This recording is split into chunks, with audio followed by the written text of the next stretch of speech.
గుజరాత్ అహ్మదాబాద్ లో ఏఐసీసీ సమావేశాలు రెండో రోజు కొనసాగుతున్నాయి. ఖర్గే అధ్యక్షతన జరుగుతున్న మీటింగ్ లో దేశంలోని రాజకీయ పరిస్థితులు, పార్టీ బలోపేతం, బీజేపీ ప్రజా వ్యతిరేక విధానాలను ప్రజల్లోకి తీసుకెళ్లడం వంటి అంశాలపై చర్చిస్తున్నారు. నిన్నటి విస్తృత స్థాయి సిడబ్ల్యూసీ సమావేశంలో చర్చించిన తీర్మానాలకు ఇవాళ ఆమోదం తెలపనున్నారు నేతలు. ఇవాళ ఏఐసీసీ న్యాయపత్ మీటింగ్ జరుగుతోంది. ఇక ఈ సమావేశంలో Congress parliamentary committee chairman Sonia Gandhi, LOP Rahul Gandhi, party సంస్థాగత కార్యదర్శి కేసీ వేణుగోపాల్ అటెండ్ అయ్యారు. కాంగ్రెస్ పాలిత ముఖ్యమంత్రులు సహా సిడబ్ల్యూసీ ఇతర ముఖ్య నేతలు పాల్గొంటున్నారు. తెలంగాణ నుంచి CM Revanth Reddy, deputy CM, PCC chief, మంత్రులు, సీనియర్ నేతలు హాజరయ్యారు. భారతదేశంలో జరుగుతున్నటువంటి వివిధ ప్రదేశాల్లో జరుగుతున్నటువంటి ఉగ్రవాదాలు, ఆ తర్వాత పరిపాలనా తీర్లు, ఆ తర్వాత చట్టాల్లో మార్పులు, వీటన్నిటి విషయాల్లో ఆలోచన జరుగుతుంది. రైట్, చర్చ బిగిన తర్వాత ఏ ఎజెండా స్టార్ట్ అయినప్పుడు ఆ అంశాలపైన మీరు మా అభిప్రాయాలను అడిగితే మీకు వివరిస్తాం. అహ్మదాబాద్ లో రెండో రోజు ఏఐసీసీ మీటింగ్ కు సంబంధించి మరిన్ని అప్డేట్స్ మదార్ అందిస్తారు. Madar, over to you. AICC రెండో రోజు సమావేశాలు అహ్మదాబాద్ లో కొనసాగుతున్నాయి. ఈ సమావేశాల్లో పాల్గొనేందుకు మంత్రి సీతక్క అహ్మదాబాద్ కు వచ్చారు. వారితో మాట్లాడడం ఏఐసీసీ సమావేశాలు జరుగుతున్నప్పుడు అహ్మదాబాద్ కేంద్రంగా నిర్వహించడానికి ఎట్లాంటి రిజల్ట్స్ ఇస్తున్నారు? జై బాపు, జై భీమ్, జై సంవిధాన్ సిద్ధాంతాన్ని, యొక్క ఐడియాలజీని క్షేత్రస్థాయిలోకి తీసుకుపోవడానికి ఇదొక వేదికగా, ఇదొక చారిత్రాత్మకమైనటువంటి ప్రాంతంగా మరి భావించి ఇక్కడి నుంచే మరి పార్టీ అభివృద్ధికి, అదే విధంగా శాంతి, ప్రజల యొక్క ఐక్యతకు పునరంకితం అవ్వాలన్నటువంటి ఉద్దేశంతో ఇక్కడి నుంచి ఈ యొక్క మీటింగ్ను ఏర్పాటు చేయడం జరిగింది.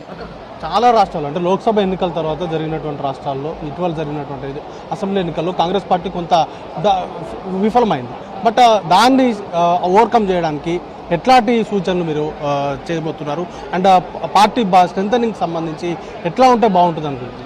విద్వేషాలు, విచ్ఛిన్నాలు, అధికార దురహంకారాలు తాత్కాలికమే, కానీ అంతిమంగా ఏదున్నా కూడా శాంతి, సౌభాతృత్వము, అదేవిధంగా ప్రజల మధ్య ఐక్యత, ఇది తెలిసినటువంటి వ్యక్తి పార్టీగా 140 సంవత్సరాల నుంచి ఈ దేశానికి సక్సెస్ఫుల్ పార్టీగా సేవలు అందించి, అదేవిధంగా 200 సంవత్సరాలు దేశాన్ని ఏలినటువంటి బ్రిటిషర్స్ను ఖచ్చితంగా ఈ నిరంకుశ బీఆర్ఎస్ నిరంకుశ బీజేపీ నిరంకుశ విధానాలను, అదేవిధంగా జాతుల మధ్య, కులాల మధ్య, మతాల మధ్య విచ్ఛిన్నం పెట్టే విద్వేషపు విధానాలను ఓడించాలనే లక్ష్యంతో ఇక్కడి నుంచి ఈ యొక్క సమావేశం ప్రతినబూనబోతుంది. సీనియర్ కాంగ్రెస్ మెన్ గా వల్లభాయ్ పటేల్ ఉంటారు.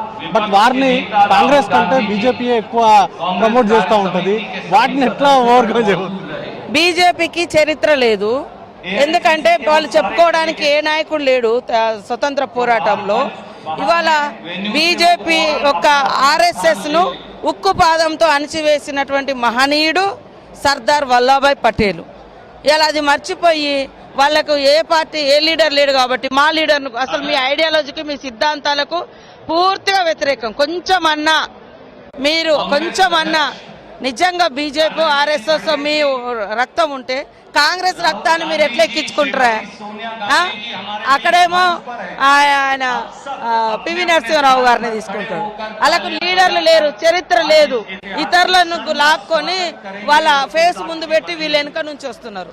కాబట్టి ఉక్కు పాదంతో ఆర్ఎస్ఎస్ ను, బీజేపీ పూర్వ పార్టీని అణిచివేసిండు. ఎందుకంటే గాంధీ గారిని చంపినటువంటి గాడ్సేల పార్టీ బీజేపీ పార్టీ అని గాంధీ సిద్ధాంతాన్ని అనుసరించినటువంటి మరి సర్దార్ వల్లభాయ్ పటేల్ గారు ఆర్ఎస్ఎస్ ను ఉండొద్దు అని నిషేధాలు కూడా పెట్టినటువంటిది. అది మర్చిపోయి కావాలని విభజన, మా పార్టీలో ఆయన సిద్ధాంతము శాంతియుత సిద్ధాంతం, ఆయన సిద్ధాంతం ఐక్యత సిద్ధాంతం. చనిపోయిన తర్వాత కూడా ఆయన సిద్ధాంతాన్ని మీరు డివైడ్ చేసి లాక్కోవడం ఇంతకంటే ఇంకేమన్నా నీతిమాలిన చర్య ఉంటుందా? బీజేపీ లీడర్లకు ఏం లేదు.